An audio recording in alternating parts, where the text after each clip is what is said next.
Assalamualaikum warahmatullahi wabarakatuh. Apa kabar teman-teman semua? Semoga kalian selalu dalam keadaan sehat dan terhindar dari segala macam penyakit. Oke, pada pertemuan kali ini kita akan melanjutkan materi pekan lalu.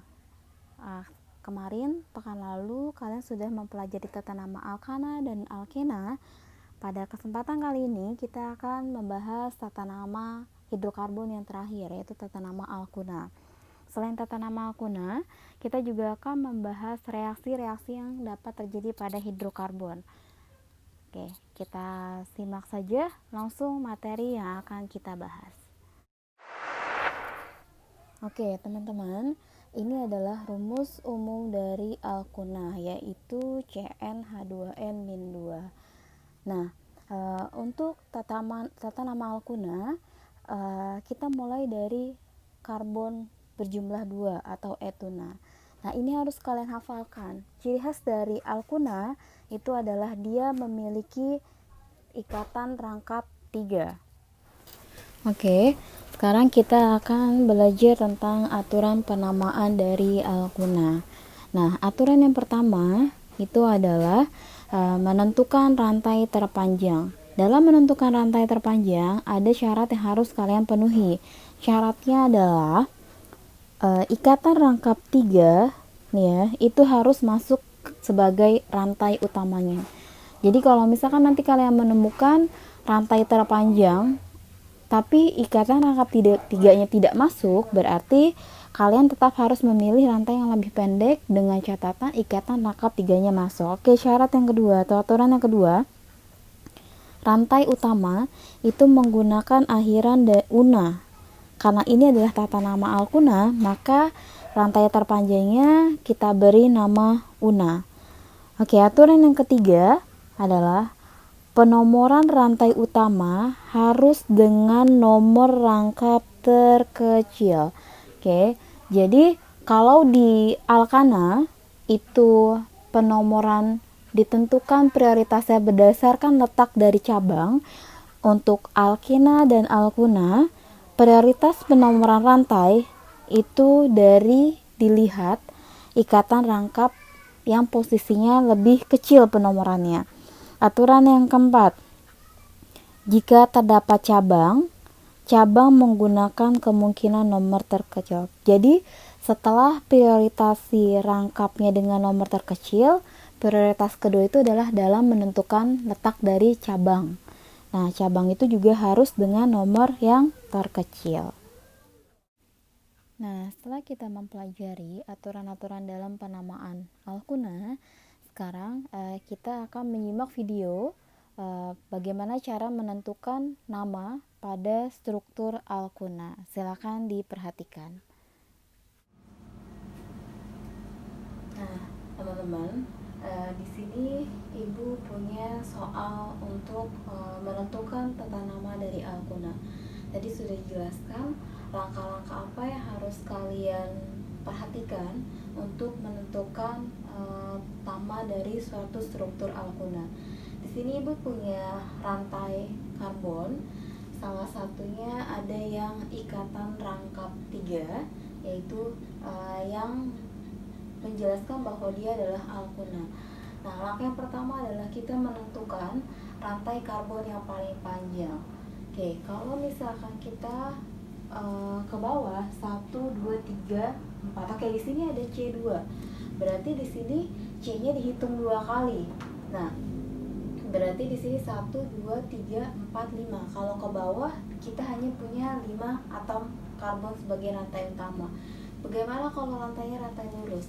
1, 2, 3, 4, 5, 6. Oke, berarti rantai terpanjangnya adalah rantai dengan karbon 6. Oke, kita beri tanda terlebih dahulu. Nah, kira-kira namanya dari sebelah kiri atau dari sebelah kanan? Nah, karena yang menjadi prioritas itu adalah ikatan rangkap, maka kita harus mencari rangkap dengan nomor terkecil. Berarti kita namakan dari posisi sebelah kanan. Ini 1, 2, 3, 4, 5, 6. Ini kita buletin ya, untuk tahu bahwa dia sebagai urutan dari rantai karbonnya. Oke, di sini ada satu cabang, berarti yang bertindak di luar rantai utama itu kita sebut sebagai cabang. Nah, di sini cabangnya ada C2H5. Oke, C-nya 2, berarti kalau cabang C2 itu bertindak sebagai etil. Ya, berarti kalau gitu kita namakan sekarang. Nah, untuk menentukan letak dari ikatan rangkap itu berbeda cara berhitungnya dengan yang menentukan cabang. Kalau menentukan cabang, yang kita hitung itu adalah karbonnya. Tapi kalau kita menghitung letak dari ikatan rangkap, yang kita hitung adalah tangannya. Berarti di sini karena kita menomorkan dari sebelah kanan, berarti ini tangan pertama. Berarti berarti ikatan rangkapnya ada di tangan pertama. Kalau misalkan nanti ikatan rangkapnya ada di sini, berarti dari nomor 1, 2, 3. Jadi kalau menentukan menghitung ikatan rangkap, berarti dari jumlah tangannya. Oke, berarti di sini sama dengan nama-nama sebelumnya, cabang kita tulis terlebih dahulu. Di sini ada etil di nomor 3, berarti 3 etil. Kemudian ada lagi nggak cabangnya? Kalau tidak ada, kita langsung menuliskan si rantai utamanya. Rantai utamanya ada 6. Kalau 6 pada alkuna berarti dia adalah heksuna. Nah, sekarang kita lihat si nomor ikatan rangkapnya di nomor berapa? Di nomor 1. Berarti kita tulis 1 heksuna. Nah, ini adalah nama dari senyawa alkuna di atas. Oke, teman-teman, untuk contoh selanjutnya, nah biasanya kan di soal kalian sudah digambarkan strukturnya ya. Nah, bagaimana kalau nanti kalian bertemu soal yang tidak digambarkan strukturnya seperti ini? Jadi kalian harus menggambarkan terlebih dahulu karbon mana yang diikat oleh karbon lainnya.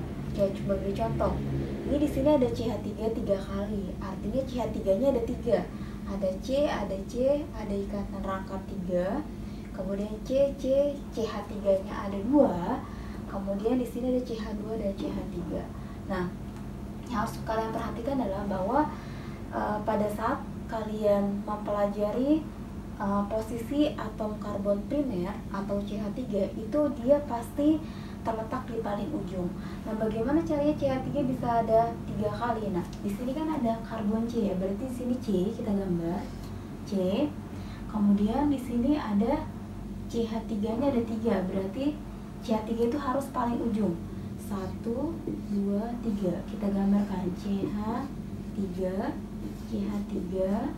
Kemudian di sini CH3. Nah, ini sudah, kemudian C ini berikatan dengan C lagi, berikatan dengan C.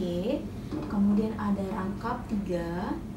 Kemudian rangkap 3-nya berikatan dengan C, bertemu dengan C lagi. Nah, di sini ada CH3 2 kali. Artinya CH3 kan harus di paling ujung. Dia cuma boleh berikatan 1 kali dengan atom karbon yang lain, atau terikat 1 dengan atom karbon yang lain. Berarti ini harus CH3 di sini, CH3 ini, CH2 ini, CH3. Nah, bagaimana cara mengeceknya apakah struktur kita itu betul atau salah? Nah, kita tinggal lihat, ini cuma 1 terikatnya, berarti hanya sisa 3. Ini juga sama ya, C-nya ini sudah kepakai 4 tangannya, berarti tidak ada H-nya. Oke, ini C ini juga sudah terpakai 4, ini sudah terpakai 4, ini sudah terpakai 4, ini di ujung CH3 dia berikatan 2 jadi CH2, ini CH3. Oke, berarti ini sama dengan yang ini. Nah, kalau sudah seperti ini, baru kita bisa menentukan nama dari si senyawa ini. Ya, ini terlihat ya, rantai terpanjangnya itu adalah yang ini. Oke, sekarang kita cek ikatan rangkapnya itu ada di nomor berapa. Kalau dari sebelah kiri 1, 2, 3. Dari sebelah kanan 1, 2, 3, 4. Oke, karena dari sebelah kiri penomorannya lebih kecil posisi ikatan rangkapnya, maka kita menamakan dari sebelah kiri. Nomor 1, 2, 3, 4, 5, 6, oke, 7. Nah, sekarang yang bukan termasuk sebagai rantai utama itu bertindak sebagai cabang. Cabang, cabang, cabang, dan cabang. Nah, kebetulan tipe cabang itu adalah tipe cabang yang sama, yaitu sama-sama semuanya C1. Berarti atau nama lainnya adalah cabang metil. Oke. Cabangnya di nomor berapa saja? Nah, ini kan ada di nomor 2 dan ada di nomor 5, sama-sama nomor 2 dan sama-sama nomor 5. Kalau seperti ini berarti kita harus tetap menuliskannya 2 kali. Jadi 2-nya 2 kali, 2,2, kemudian 5-nya juga 2 kali, 5,5. Ada berapa? Ada 4, 1, 2, 3, 4. Berarti kalau 4 apa? 1 tidak perlu dituliskan, 2 di, 3 tri, 4 tetra. Ini tetra metil. Nah, sudah tidak ada lagi cabang yang kita harus tuliskan, berarti langsung ke rantai utamanya. Rantai utamanya ada 7. Di sini ada ikatan rangkap 3. Berarti kalau ikatan rangkap 3 akhirannya harus una. Artinya di sini 7.